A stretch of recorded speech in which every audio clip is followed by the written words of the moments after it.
up, everyone? Welcome to this day in Philly Sports History for May 6, 2024. I'm your host, Jim Montgomery. Welcome to a Monday edition of the podcast. A couple quick housekeeping notes before we get in.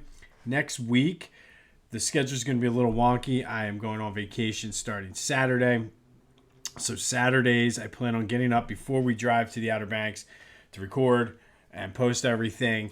But then starting Sunday through the following Saturday, things are going to be a little wonky. There will be episodes. I just don't know. It probably would be more of like a weekend type schedule. But just a heads up, if you're used to listening super early, it probably will be delayed slightly throughout the entirety of next week. Also, too, if you're on YouTube and it looks a little funny, I'm experimenting with my ring light, so let me know how the lighting works. I have no idea what I'm doing. I do know that it does seem like it looks better than what it did, but I will continue to experiment with that. So let me know if it's what you're thinking. And then congratulations and shout out to everybody who ran the Broad Street run yesterday. Watching everybody run, even though it was in the rain, really got me itching a little bit. And I know every time this happens, I end up getting hurt, but I think I'm going to make one more run at Broad Street, possibly start running at some point in the next month or so, see where my body is and how it responds. But it definitely got me itching. So congrats to everyone who ran yesterday. But let's start with a recap of yesterday's question of the day like we always do. And I asked you, can the Phillies stay afloat during the 6 weeks that Trey Turner is out? 90% of you with a resounding yes. A lot of people thought that Bryce and Nick Castellanos and even Bryson Stott were the popular people that need to step up in his absence. But as always, thank you for participating in the question of the day. 267-495-8531. Get you in on the Back to the Future voice and text line. New and improved because it doesn't ring 20 times before it goes. So be sure to check that out and let me know what you're thinking. Let's stick with the Phils. 5-4 win, third straight against the Giants. Bryce Rose always does well maybe they should just put the Phillies on national TV every time. But Sunday Night Baseball, Bryce Harper with a 3-run shot. Tawan Walker looks solid, but for the second, and I don't know if this is part of his rehab or if this is a Rob Thompson thing, I don't know. But for the second straight game and outing for Tawan Walker, he pitched a third of an inning too much. Got in a little bit of trouble there in the seventh, but the bullpen was able to save it for the Phils. Rob Thompson, to his credit, though, said no. His pitch count was fine. He was efficient. We're going to continue to just kind of see how it goes, but it's just odd that it's the second time now that's happened. But, I mean, a win is a win, and we will take it. It's kind of... Listen, they've won ugly, they've won in blowouts, and I think that's the key and the difference between this team is because they're not necessarily doing it one way and they're being consistent with it. And there's a lot of people who are like, oh, well, look at the schedule. They have the third easiest schedule, I think it is, so far in the major leagues. However, this is the thing that this team has never really done in the past. So just go with it. You can only play who's in front of you. They're able to, and the fact that they're doing what they should do to these teams, I think is encouraging as well. If you kind of think about it in terms of that. Yeah, the teams they've played absolutely suck, but the Phillies have the best record in baseball right now. They're on pace to win 111 games. So obviously they're doing what they should be doing. And how many years have we gone down to D.C. and lost to the Nationals when they were terrible? It seems to be the MO of this team. So the fact that they're doing it and winning against these teams that they should be beating, I will gladly take. All right. Get ready for, they go for the sweep this afternoon at 4. Should be cleared up and looking nice if you're going down there today. But looking for the sweep today against the Giants at 4 p.m. They are going to London in a few weeks. Philly Goat has you covered. Go check out their London Series collection. I told you about the Founding Fathers, the Britain blew a 13 colony lead. I'd scuff Mrs. Met, which is hilarious. Just go check it out along with everything else they got. They have you covered no matter what your sports, what your favorite is. So go to phillygoat.com. Use the promo code Jim Montgomery for 10% off your order. That's phillygoat.com. Promo code Jim Montgomery for 10% off your order.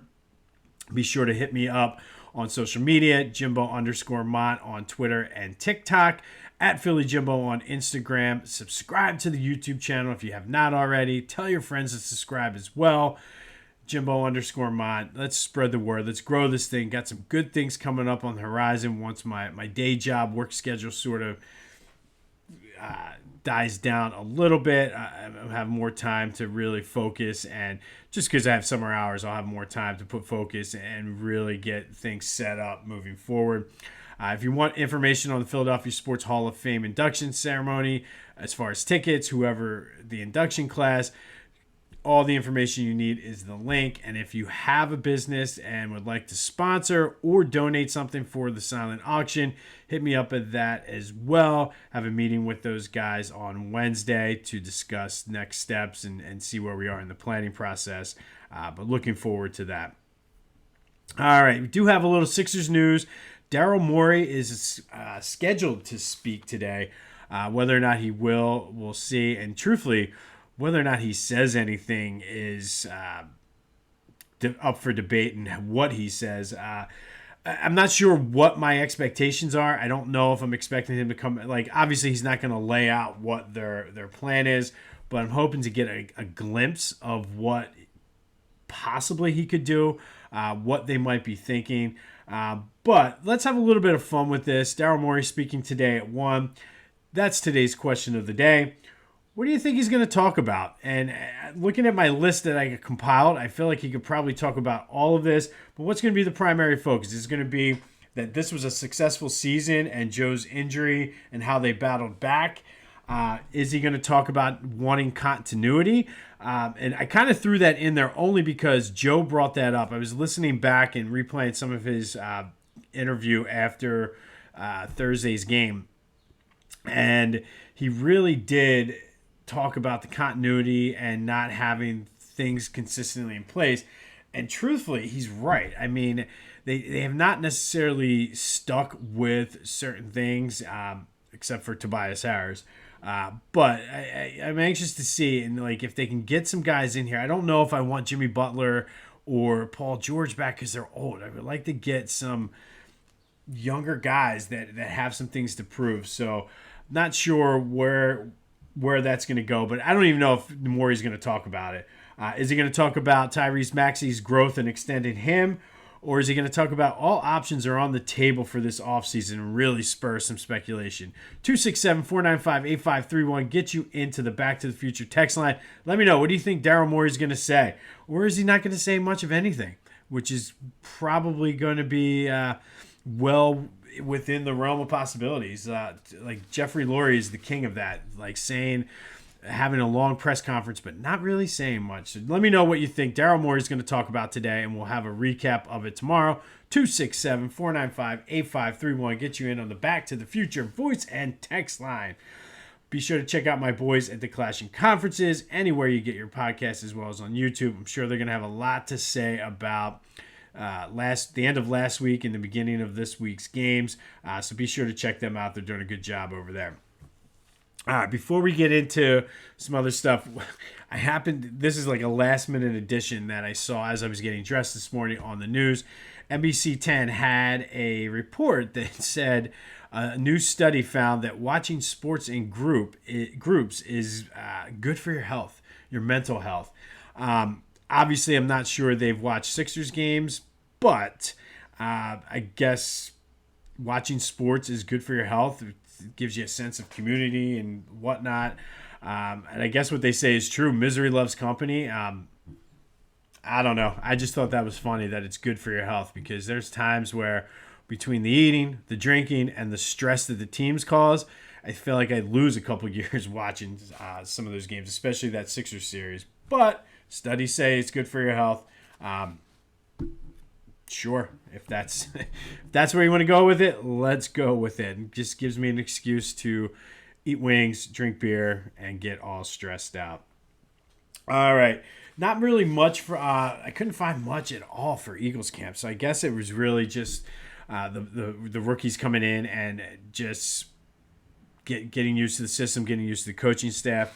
I know there was a lot made of Cooper DeJean and Quinyon Mitchell going and kind of really becoming close. Like they became close during the draft process. They were at the Sixers game. I'm really looking to become like the next Leto and Sheldon, which I like. Hey, I'm all about it. And then you throw in some of the young guys we have. You think all of a sudden that secondary that was a weakness is going to turn into a strength. All right, today we are going to go back to 1976. And on this day in 1976, the Flyers beat the Bruins 6-3 down at the Spectrum to go to their third straight Stanley Cup final. They beat the Bruins 4-1 that year. Reggie Leach in this game had 5 goals. So let that sink in. 5 goals. Almost had a double hat trick. Bobby Clark had 3 assists. Bill Barber had 2 of his own. But obviously the big story was Reggie Leach, the Riverton Rifle. What a great nickname. And I'll give you a little sneak peek. I'm trying to finalize the names and the brackets for the nickname tournament that is coming up later this summer. The Riverton Rifle certainly is one of our nicknames in the tournament. But Reggie had 19 goals in 16 playoff games throughout that playoff run, setting the NHL record, which was later tied by Jari Kurri in 1985. Ironically enough, the Edmonton Oilers played the Flyers in the Stanley Cup Finals that year. Leach would go on to win the Conn Smythe Trophy that year, despite the Flyers being swept by the Canadiens in the Stanley Cup Finals.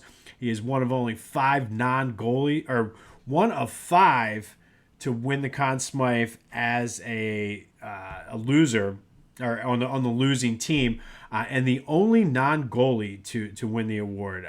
Ron Hextall actually won it 2 for the Flyers.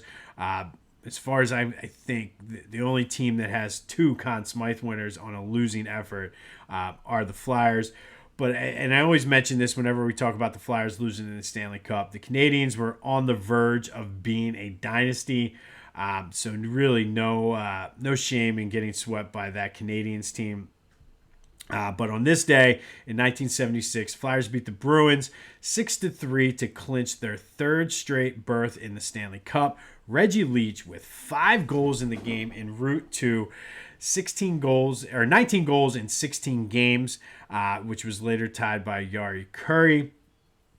And I just kicked the light, so I got to get used to this. I'm not sure if you saw or heard that. We'll get there. Listen, if I had a Baba Booey, and the way to give me a Baba Booey is to subscribe to the YouTube channel and buy some shirts from Philly Goat. All right, finally today, it's a family affair. We are going to talk about a Philadelphia fan favorite, and that is Gary Matthews, outfielder for the Phillies. Sarge only played 3 years in Philly, which I think a lot of people, and when I say that a lot of times, I say a lot of people didn't know. That's really me saying I didn't know or I didn't realize. Just give you a little peek behind the curtain. But I'm sure if I didn't know, it's possible you didn't know either. But Sarge only played 3 years in Philly, and a lot of people didn't know that. 16-year career overall. He was a .281 hitter, had over 2,000 hits, 234 homers. From 81 to 83, he played for the Phillies, made 2 postseason appearances. He was traded from the Braves for Bob Walk, and then immediately signed a contract extension in Philly. He played in the postseason in 1981. That was the wonky strike year that kind of screwed the Phillies a little bit. And then again in 1983. Total of 5 home runs in those postseason series for the Phillies. He hit 3 of them in the 1983 NLCS en route to the MVP award. He hit .429 with those 3 homers and 8 RBI. And then everybody kind of pooped the bed for the Phillies in the 83 World Series against the Orioles. Sarge, though, hit a homer and hit .250, one of the better hitters for the Phillies in the World Series.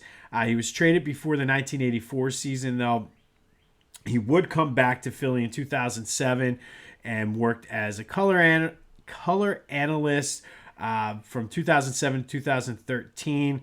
I won't repeat it here, but he had one of the most classic and hilarious, just not even a flub, just what he said. And from a baseball standpoint, it made sense. But from a 13-year-old child point of view, it also was hilarious. So be sure to look up Gary Matthews' Jam You, and you should be able to find it. He was 1973 Rookie of the Year and an All-Star in 1979. And he is included on this list because his son, Gary Matthews Jr., also played in the major leagues. While he never played for the Phillies, he had a very solid career, 257 career hitter, 108 home runs, 484 RBIs, 7 teams in 12, or I think it was 11 or 12 years he played. Did make an All-Star game in 2006, making him and Gary Matthews Sr. the 14th father-son duo in Major League Baseball history to become All-Stars, not at the same time, but to become All-Stars during their career. But today's family affair is Gary Matthews and Gary Matthews Jr., good old Sarge. And if you want to laugh on a Monday, be sure to look up Gary Matthews talking about getting jammed. And if you can let your imagination do the work from there. But Gary Matthews and Gary Matthews Jr. are today's It's a Family Affair for Philly sports. On this day in 1976, Flyers beat the Bruins 6-3 to go to the Stanley Cup Finals. The Riverton Rifle had 5 goals. Reggie Leach en route to 19 in 16 games just was outstanding. And I'd be remiss to mention that Sarge is another great nickname that probably will be in the brackets in our nickname tournament. Stay tuned as I'm working out the details and timing of that. But coming later this summer, it'd be the first ever This Day in Philly Sports History nickname tournament. Details to follow. Let me know your thoughts on the watching sports and being good for your health. I don't think they were talking about Philadelphia when they did this study. But let me know that, and as well as what are you expecting from Daryl Morey's press conference today? A whole lot of nothing. He's going to talk about the injury, continuity, Tyrese Maxey, all of the above. James Harden, I'm sure James Harden's going to get a question in there. But let me know, what is Daryl Morey going to talk about today at his 1 p.m. press conference? 267-495-8531. Get you in on the Back to the Future voice and text line. Again, buy some t-shirts so I can get some proper lighting. And I think ultimately just kind of watching this in the camera today, I think I just need to get I'm using the stock camera on my laptop. I think I actually need to get a standalone camera, but we'll get there. Or maybe use my phone. I don't know. I need a Baba Booey. I need a producer. If you got some advice, I'll take that as well. Phil's looking for the sweep today. We'll have the recap of Daryl Morey's press conference tomorrow. And it is Tuesday, so be ready for a little positivity/motivation. Go have yourselves a Monday. This has been This Day in Philly Sports History. I'm Jim Montgomery. And until next time, I'll see you when I see you.